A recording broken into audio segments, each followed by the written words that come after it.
दर्शक बंधु आपण मैंने जानती जे भारतीय दल को कठिन समालोचना करा जाउछि। या सहित टीम इंडिया अभिज्ञ खेलाड़ी तथा अधिनायक सूर्यकुमार यादव को अधिनायकत्व उपर मध्य प्रश्न उठा जाउछि जे तृतीय टी20 रे भारतीय दल किपरि अत्यंत खराब भाव में हारीगला। एबे क्रोध में सूर्यकुमार यादव दल में दुईटी भोकिला सिंह को प्रवेश कराइछन्ति, जहां देखि इंग्लैंड दल में मध्य आतंकर परिवेश सृष्टि होइछि। इंग्लैंड अधिनायक एपरि किछि कहिसन्ति जे ए दुई खेलाड़ी प्रत्यावर्तन चतुर्थ टी20 मैच रे इंग्लैंड विजय को केवल कष्टकर नुहे बरं असंभव कर देछि। तेणु बंधुगण आमे आपण मानकु कहबु जे सूर्यकुमार यादव दल में कौन बड़ परिवर्तन करिसन्ति एवं सेही सिंहक विषय में आमे आलोचना करिवु, जहां आगमन इंग्लैंड दल में आतंकर परिवेश सृष्टि होइछि। किंतु या पूर्व आपण माने कौन भाबुछन्ति सूर्यकुमार यादव एवं संजू सैमसन मध्य सबुठारु विपज्जनक बैट्समैन किए गोटे कमेंट करी जणातु। दर्शक बंधु तृतीय टी20 रे टीम इंडिया शोचनीय पराजय पर ए सीरीज आहुरी रोमांचकर हो जाइछि। एबे सीरीज रो सबुठारु गुरुत्वपूर्ण चतुर्थ टी20 मैच मुंबई रो वांखेड़े स्टेडियम रे अनुष्ठित हेबाकु जाउछि। ए मैच बहुत रोमांचकर एवं एक कड़ा प्रतियोगितापूर्ण हेबाकु जाउछि, कारण गोटे पटे इंग्लैंड दल एही मैच जीति सीरीज समान करबा पई चाहिबो, अन्य पटे भारतीय दल इंग्लैंड को परास्त कर सीरीज जीतवा चाहिए। जदियो इंग्लैंड दल प्रथम दुईटी मैच हारी जाइथिला, किंतु ए दल को टी20 फॉर्मेट रे सबुठारु विपज्जनक दल बोली विवेचना करा जाए। ए मैच जीतवा पई इंग्लैंड समस्त प्रयास करिवो, तेणु अधिनायक सूर्यकुमार यादव तांकर प्लेइंग 11 रु सही समस्त खेलाड़ी को बाद देइछन्ति जे मानकर प्रदर्शन तृतीय टी20 मैच रे अत्यंत खराब थिला। समानक स्थान रे एपरि विपज्जनक खेलाड़ी को दल रे शामिल करिछन्ति से जे माने सहजरे इंग्लैंड को परास्त करिदेबे, जो माने इंग्लैंड को कंदेई देबे। तेबे आसंतु भारतर प्लेइंग 11 विषय रे जानिनबा। प्रथम नंबर रे आसीबे अभिषेक शर्मा।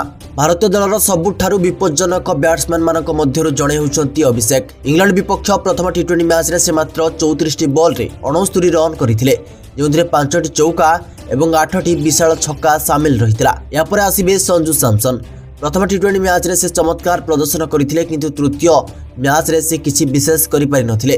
तथापि से भारतीय दलर सबुठारु विपज्जनक प्रारंभिक बैट्समैन मानक मध्यरु जणे अटंती। या परे सूर्यकुमार यादव निजे आसीबे। प्रथम 3टी टी20 रे से किछि विशेष करि पारि नथिले मध्य तांको टी20 फॉर्मेट रे सबुठारु विपज्जनक बैट्समैन मानक मध्यरु जणे बोली विवेचना करा जाय। या परे आसीबे तिलक वर्मा। द्वितीय टी20 मैच रे 72 रन एक दमदार इनिंग्स खेलिथिले। से चतुर्थ टी20 रे भारतीय दलर सबुठारु बड़ अस्त्र हेबे बोली प्रमाणित होई पारंती। या परे आसीबे हार्दिक पांड्या। भारतीय दलर सबुठारु विपज्जनक ऑलराउंडर हार्दिक। प्रथम 3टी टी20 मैच रे तांकर प्रदर्शन विशेष भल नथिला, किंतु से एक मैच विजयी इनिंग्स खेली परिबे। या परे रिंकू सिंह।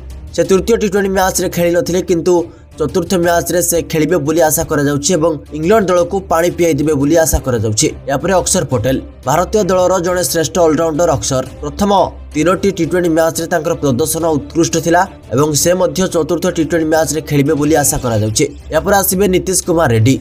भारतीय दलर जणे श्रेष्ठ ऑलराउंडर एवं उद्यमान ऑलराउंडर अटंती। से जदि चालिबे ताहेले इंग्लैंड दलर बोलर को एका पानी पियाई देबे। या परे आसीबे वरुण चक्रवर्ती, जड़े स्पिन जादूगर जी निजर चतुर बोलिंग रे श्रेष्ठ बैट्समैन मानक मध्य द्वंद्व पकई पारती।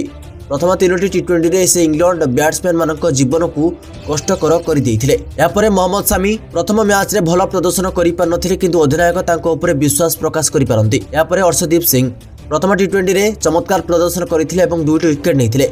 से भली से द्वितीय मैच रे मध्य चमत्कार प्रदर्शन करी विकेट नैथिले एवं से तृतीय मैच खेली नथिले, किंतु एबे तांको वाशिंगटन सुंदर स्थान रे जागा मिलिबो। तेणु बंधुगण एही प्लेइंग 11 सहित भारतीय दल चतुर्थ टी20 मैच रे प्रवेश करि परिबो। आपण मानकर मतरे कोनोसी परिवर्तन हेबा उचित कि दयाकरी तळे गोटे कमेंट करंतु एवं एही भली क्रिकेट न्यूज जानिबा पई हम चैनल को सब्सक्राइब करिबा पई जमारो भी भूलंतु नाही।